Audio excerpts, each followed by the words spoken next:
Saya senangnya dengan Pak Prabowo ini adalah keberpihakannya ke rakyat, untuk rakyat. Jangan sampai Pak Prabowo dengar ada masyarakat kecil nggak punya beras, pencucian uang, ya, lalu narkoba. Nah ini berat ya kerjaan Pak Prabowo ini. Saya senangnya dengan Pak Prabowo ini adalah keberpihakannya ke rakyat, untuk rakyat. Itu saya senangnya. Segala sesuatu yang dilakukan untuk rakyat.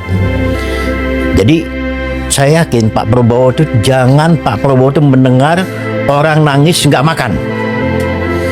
Dulu hatinya tuh. Jangan sampai Pak Prabowo dengar ada masyarakat kecil nggak punya beras.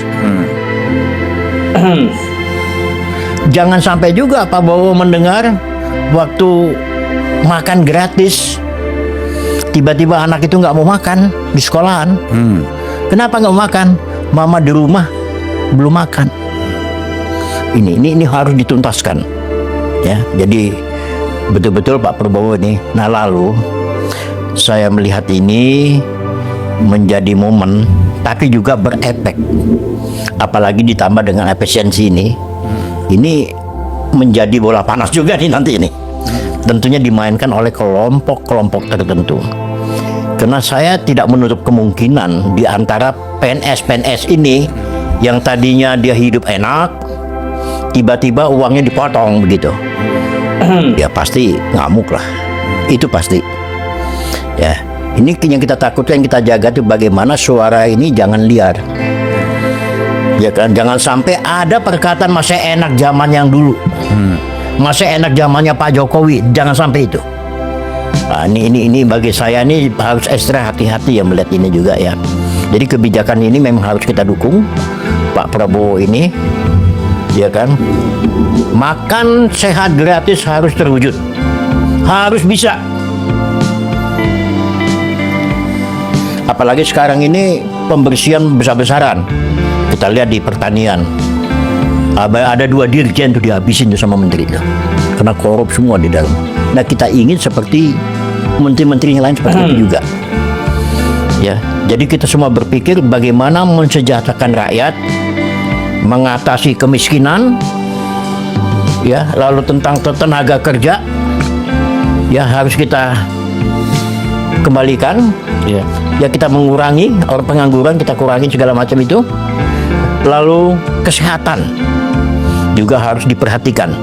Nah, saya berharap satu lagi nih yang jadi masalahnya sekarang yang lagi isu di luar itu yang fundamentalis. Iya. Ini perlu dibahas nih Pak, pandangan saya ya. Fundamentalis ini ekstremisme maksudnya. Iya. Spanduk dibikin turunkan Jokowi. Ya kan? Besok-besok akan lanjut ke turunkan Prabowo. Ini kalau nggak cepat dicegah oleh polisi, ini membahayakan untuk Indonesia. Ya. Ya, jadi Pak Prabowo juga sebagai presiden juga ini harus kerahkan polisi-polisinya. Jangan diam, kan itu udah jelas ya.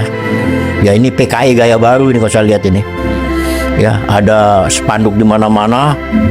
Ya turunkan Pak Jokowi. Ini yang tidak menutup kemungkinan larinya ke Pak Prabowo. Jokowi kan udah turun.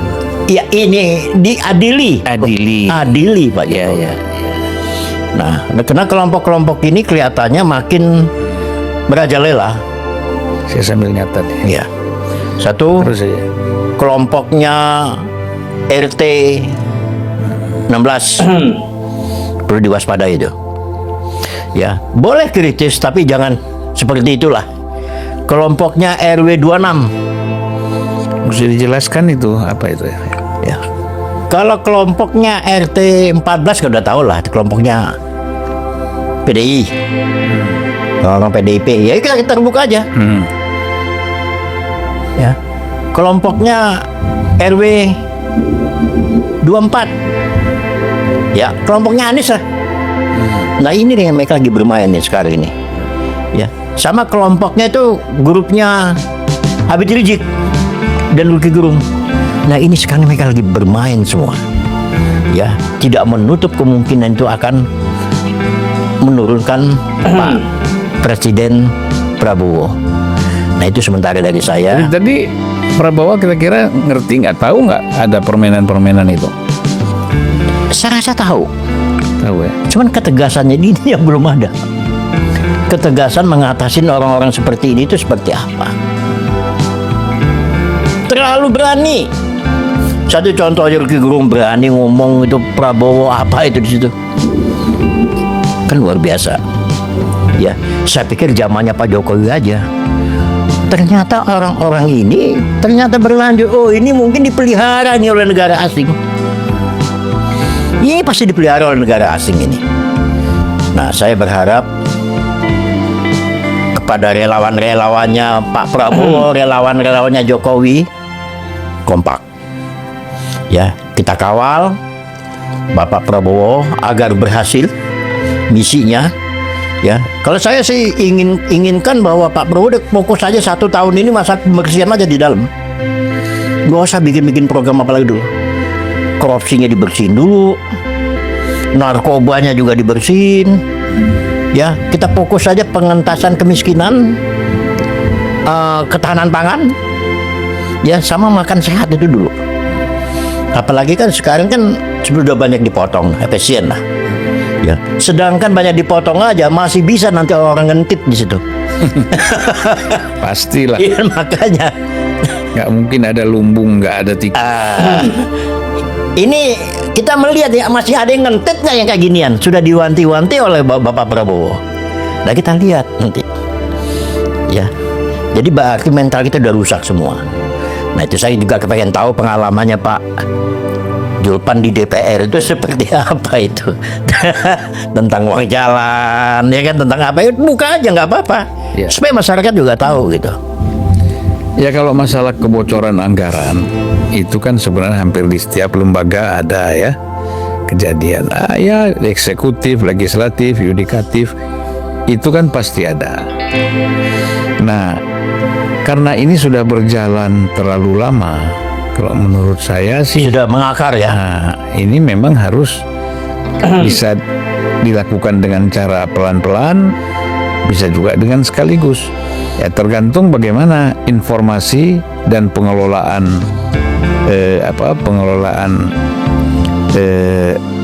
sistem yang dilakukan. Ya, nah mungkin bertahap ya, cara bertahap, karena kalau udah terlalu lama nggak bisa kita frontal.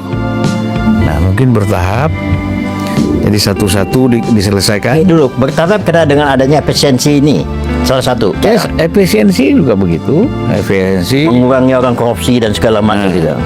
kan itu bertahap ya, tidak bisa secara spontan gitu, karena kalau spontan kan reaksinya kemana-mana, tapi kalau bertahap kan orang tidak terasa gitu ya. Nah saya kira dengan pemotongan pemotongan anggaran ini kan yang paling terjepit bukan rakyat, bukan PNS yang mereka gaji kecil. Yang kena ini kan pada tingkat level dirjen, direktur. Maunya begitu.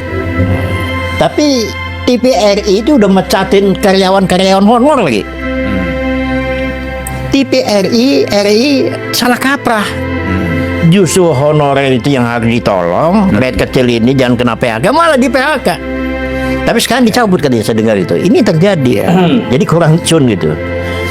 Ya itu makanya kadang-kadang kan mereka yang pada tingkat atas itu tidak mau menerima keputusan presiden. Lalu imbasnya mereka mau tekan yang Yang di bawah. Yang bawah.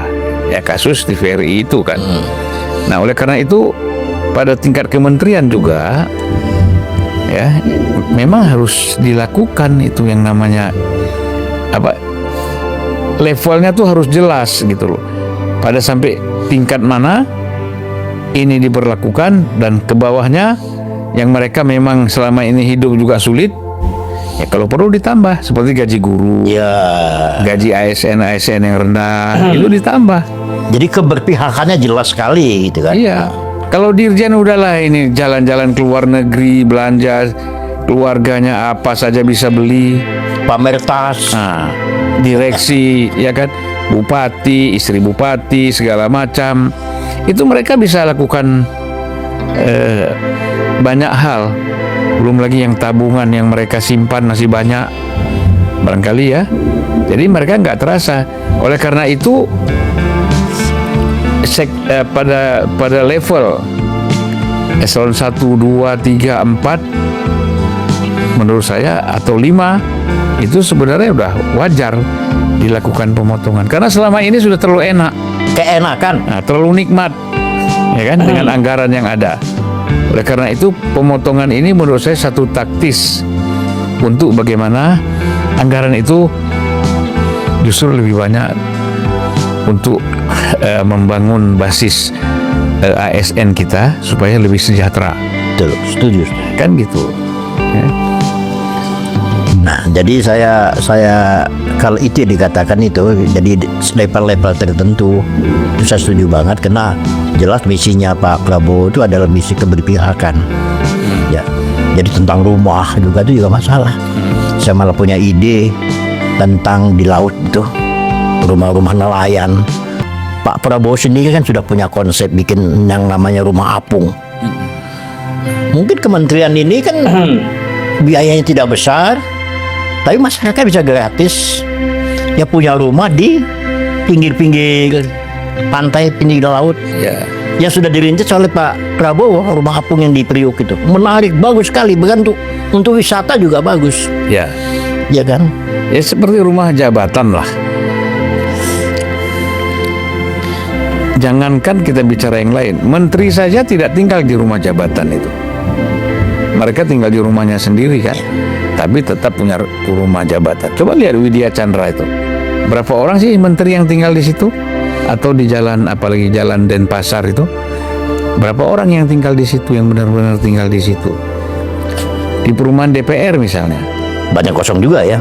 bukan hanya kosong, ada yang disewain juga ke orang lain, ya kan? Ada juga yang dipakai oleh keluarga. Nah ini kan nggak ada efisiensi kita. Sementara mereka sudah sewakan, kemudian maintenance-nya tetap oleh DPR, oleh negara. Nah Yang itu, bayar negara. ya itu harus dicek, itu harus ditertibkan, gitu, ya kan? Nah, mana yang disewakan atau mana yang dipakai keluarga, ya, tapi dia sendiri punya rumah, itu bisa diatur misalnya.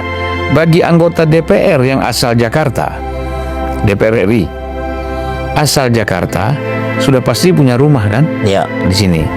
Oleh karena itu mereka tidak boleh dapat rumah. Yang dapat rumah itu adalah mereka-mereka DPR RI yang dari luar daerah, dari luar Jakarta. Yang mereka dari daerah ke sini nggak punya rumah. Atau dikontrakin aja gitu ya. Ya bisa ada. Dulu kan waktu rumah DPR itu bukan tidak cukup, lagi direnovasi misalnya, bisa dikontrakkan setahun di luar misalnya. Tapi parah juga kalau kita bilang dikontrakkan, uang kontrakannya diambil, rumahnya nggak dipakai kan? Jadi macam-macam lah trik ya bisa dilakukan. Yang paling penting institusi hukum kita ini harus tegas. Ya. Jaksa Agung, KPK, Betul. Polri, semuanya termasuk TNI ini ya, itu memang harus tegas Harus diberdayakan dalam penegakan hukum. Betul, ini jadi masalah juga. Iya.